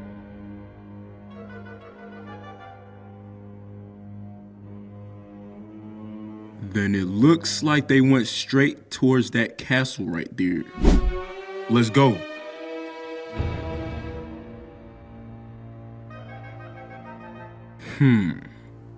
Something seems really fishy about this castle. I agree. The setting there is terrible. A castle with no guards running it. In fact, it almost seems abandoned. I wonder what the story is behind this place. I don't feel certain entering just yet. Let's explore the area before we just walk in.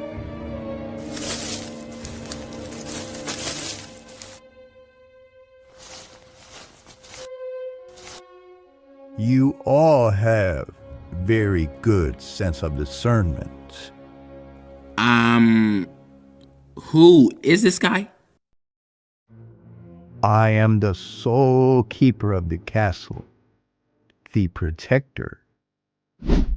If you're the protector of this place, tell me, does this castle really contain one of the Poneglyphs?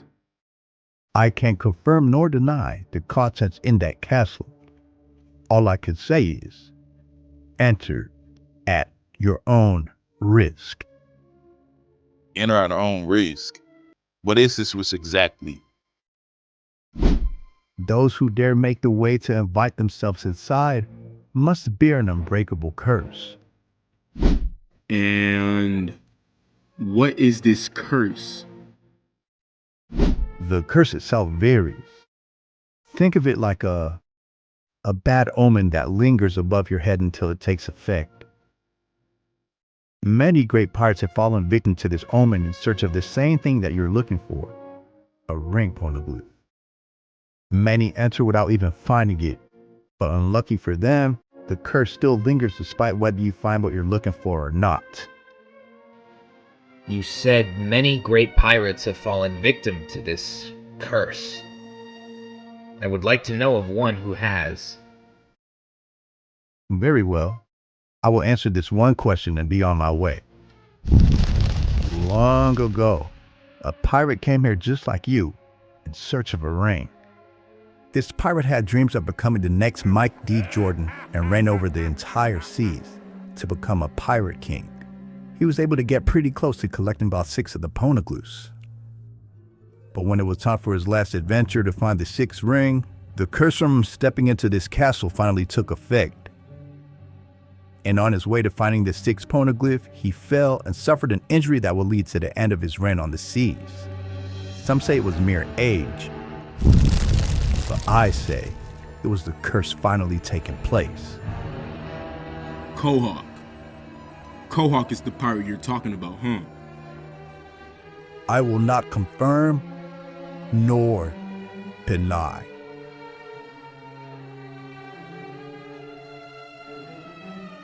So according to him, this castle could risk our chances of finding the hoop piece due to this curse. Well, if a Poneglyph is what we need, and a Poneglyph is inside there, I don't really think we have a choice. I smell the Pacer Pirates somewhere inside there. It looks like they either took the risk or they were completely unaware of the curse. Either way, we can use this to our advantage. We'll camp outside this castle and wait for them to come out. Hopefully we could beat out the info that they just collected inside there.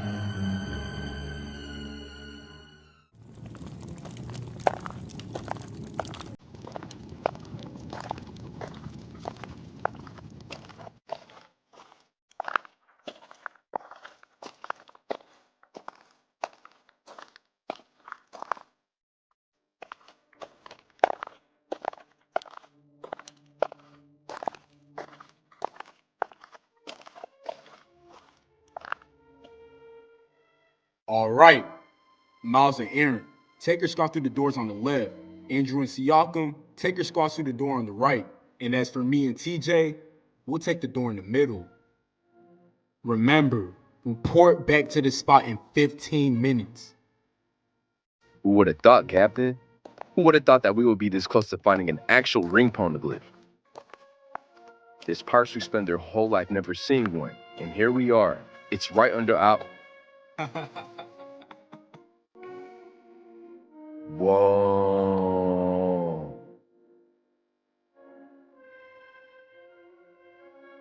Finally, after all my efforts, I finally get to lay my eyes on this beauty.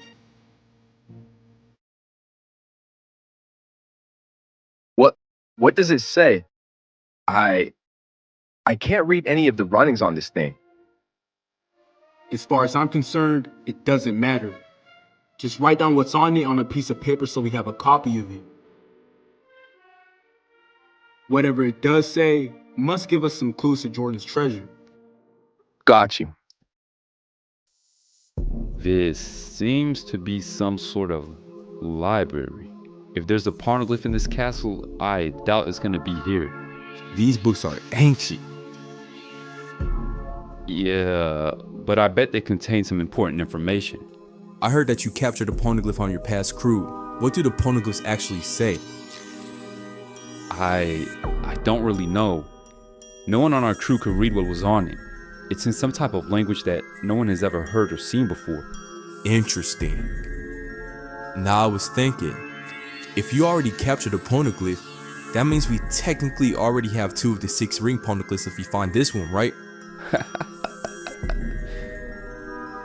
Nah, the writings on the poneglyphs and treasure always stay with the captain, and no one really ever remembers the route to where the island of the poneglyph is. Because if that was the case, pirates like Rob Horry would have found the hoopies a long time ago. Rob Horry. Name sounds familiar. He's one of the only people who's seen all 6 poneglyphs, and he's one of the only people in the world who could decipher what's on them. Now there's rumors that he became so knowledgeable on the world that the government ordered for him to be executed. From what I've heard, he's still somewhere in hiding, but no one really knows what happened to him or where he's even at. Interesting. Anyways, we should probably head back to the others. There really isn't much information here.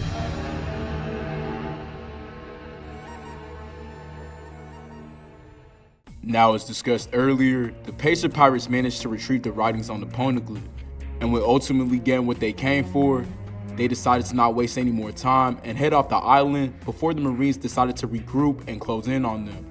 But little did they know, their nearest threat was the Thunder Pirates, awaiting them outside the castle. Shay. You know I can't leave this island without you giving me the writings of the Poneglyph you have. If you want the Poneglyph, you're gonna have to get it over my dead body.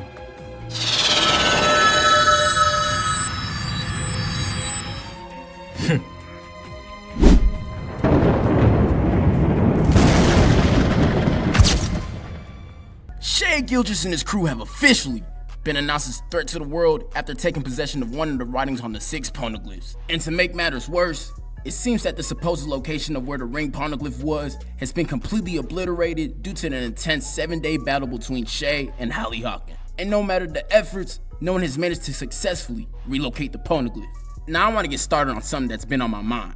Supposedly, Hali Hawkin fell to an unusual injury before the last deciding day of the battle. Now, after being so close to walking away with the writings on the Poneglyph, after being so close to obtaining it, some may say that the Pacers are cursed. Cause man, who knows what would have happened if he didn't go down. Now, as far as Shay, after that battle, his crew seems to be set on capturing another one of the Poneglyphs. And all I can say is, with this crew being as young and aggressive as they are, they're emerging as a favorite to capture Jordan's treasure, the hoopies. Now, while all this has been happening, major changes across the seas has been happening. Starting with what we already know, KD has decided to relinquish his title of being a Yonko to surprisingly turn in one of his former crewmates in D-Book to become a Vice Admiral leading the Rockets Marines. And right behind him was Bradley Beal, who was accepted and appointed to be a member of the Clippers Marines. And you already know, he's not much of a valuable asset, so I really don't get that move. Weird. But that's not the only move the Marines made to buff up their strength. After being completely destroyed on the seas, CP0 has also made some changes, with Admiral Tatum not being fully recovered from his battle with the Knicks and suffering a dreadful injury. CP0 needed to make some moves to maintain their offensive firepower, and they did just that by demoting Holiday to the Trailblazer Marines and adding Anthony Simmons, a young cat who I've heard has proven how formidable he was in battle. But that's not the only move CP0 made. Along with letting Holiday go, they also let Porzingis and Horford walk away as well. I guess after falling to the Knicks Pirates, they decided it was time to make some big changes. Now the world government is doing all that they can to maintain the balance on the seas, and it's clear power isn't enough to stop these pirates. So the Marines assigned CP3 to be in charge of CP3, aka Clipper Pole 3, the government's #1 intelligence agency. Ironic. Now with the Pacers being down under with their captain being hurt and then being fatigued after battle, Admiral Giannis decided now was the perfect time to get his get back at the Pacer Pirates, and him and his Marine squad decided to attack them while they were resting up on an undisclosed island.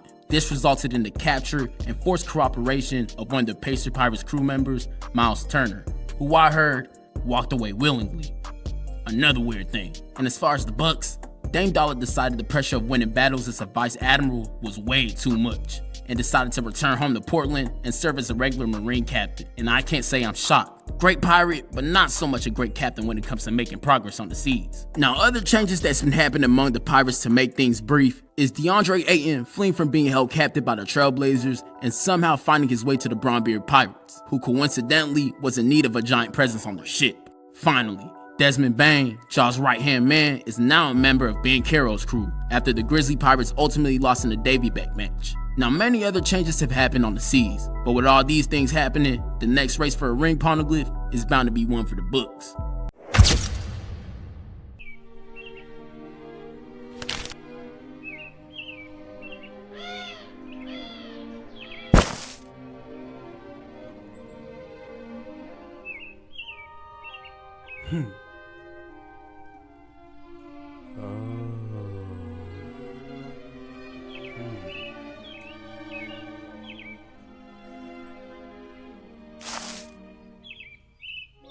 Shay emerging is favored to capture the hoop piece.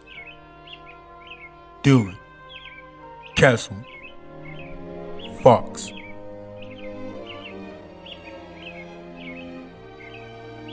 I'm ready now.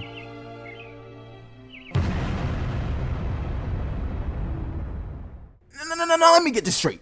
You mean to tell me that you watched the whole video and you still haven't followed any of the social media yet? You're missing out on polls, previews, and cool anime and NBA posts. So do me a favor right now and pause the video and follow Matchups Media on TikTok and Instagram.